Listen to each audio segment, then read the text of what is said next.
Coming up on Valley News Live at 5, the former police officer charged in the death of George Floyd is now being allowed to leave the state.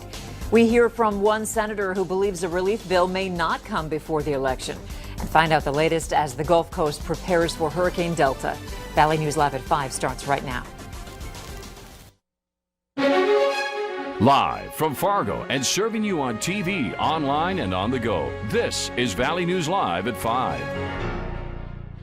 Wake up and it like smacks you in the face, you know, with the race going on for presidency, the race issues, COVID.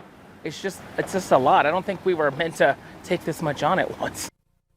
As we approach the 7-month mark of life with COVID-19, many in the Valley say morale is low, adding they don't always know what the safe thing to do is or who to trust about virus information. But through it all, many say they're still trying to stay positive and tell Valley News team's Bailey Hurley they know the COVID-19 finish line has to be close. I'm tired. Look at these bags. You could literally put groceries in these things. I could save plastic. Whether a business owner like Jeffrey Skinner or a mom with young kids like Haley Riley, the last 7 months haven't been easy for anyone.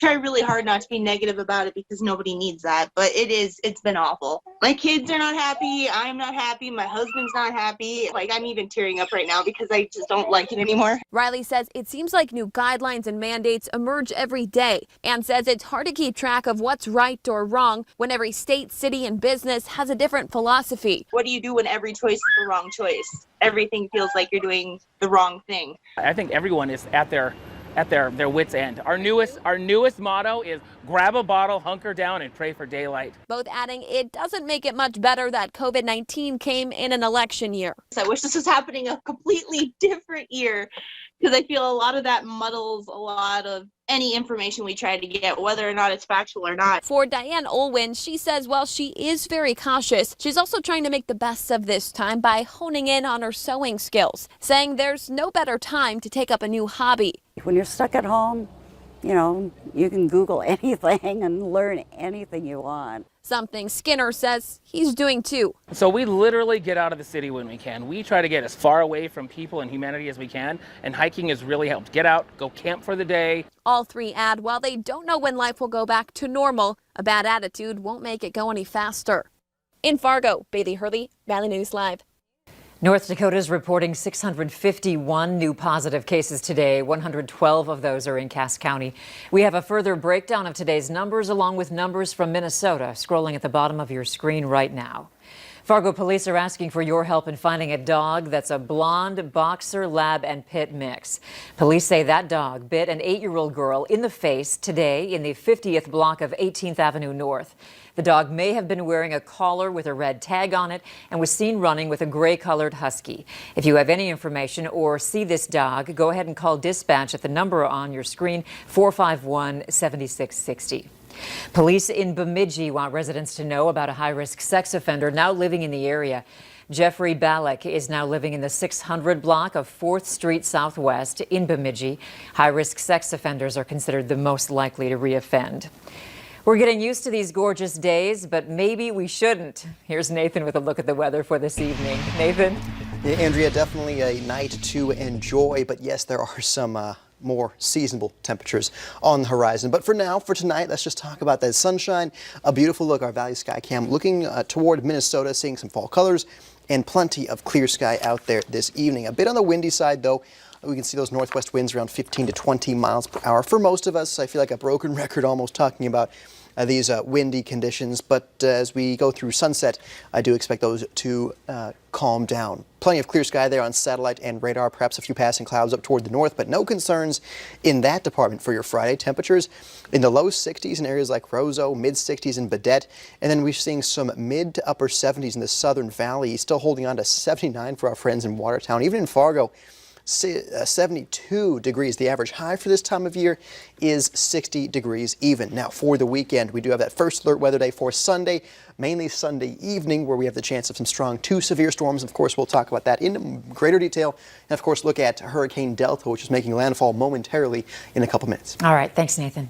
A personal trainer is being sentenced to 4 months in jail for sexually assaulting at least one woman and telling her it was part of a medical study. 29-year-old David Saylor is convicted of 4th-degree criminal sexual conduct. A judge ordered Saylor to 10 years of probation along with 120 days in the Clay County Jail.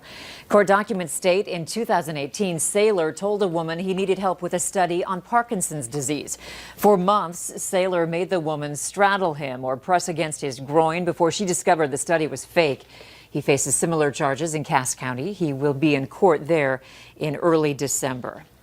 In Grand Forks, police are asking for your help in finding a suspect involved in a stabbing. A man was stabbed in the leg just before midnight in the 1800 block of Continental Drive.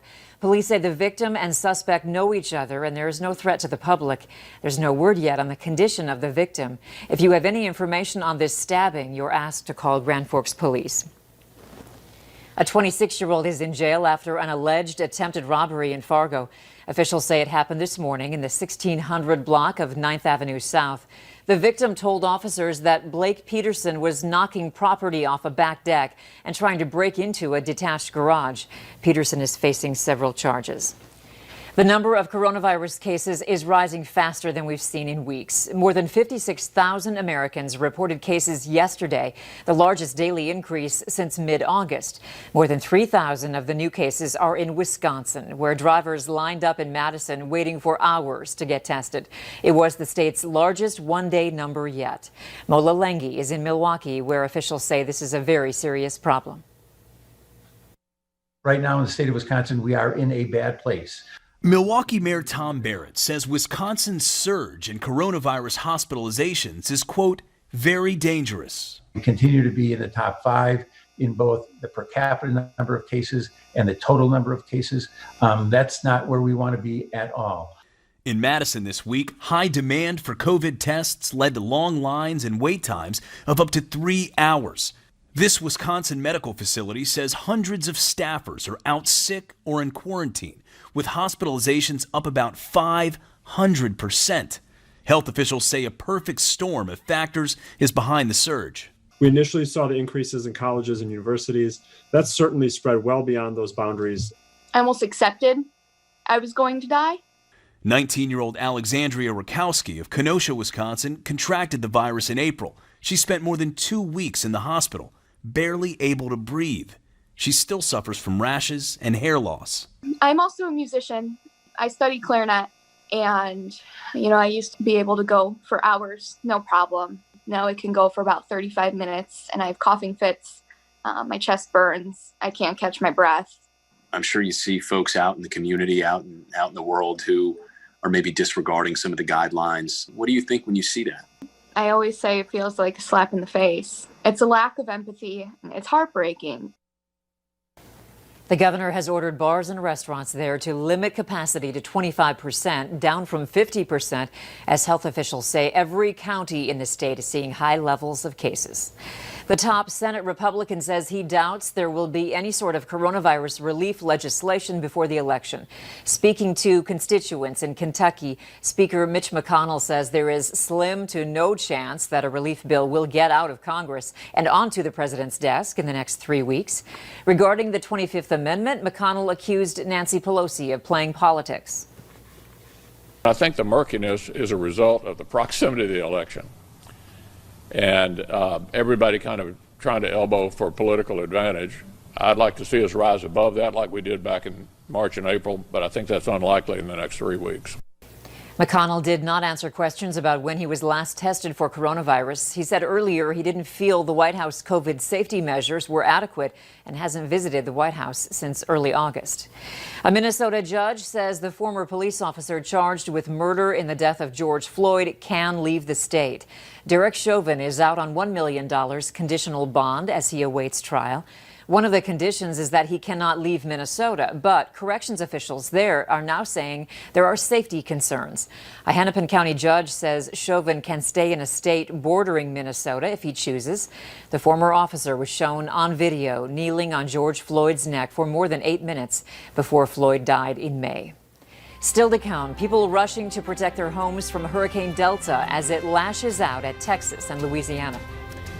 And things look to stay beautiful for us for this evening. You can see plenty of clear sky expected. Temperatures cooling into those 50s here in Fargo. Moorhead winds calming down to around 10 miles per hour. Then in Grand Forks, cooling through the 50s into those upper 40s for this Friday evening. But of course, we'll get you set up for the weekend next.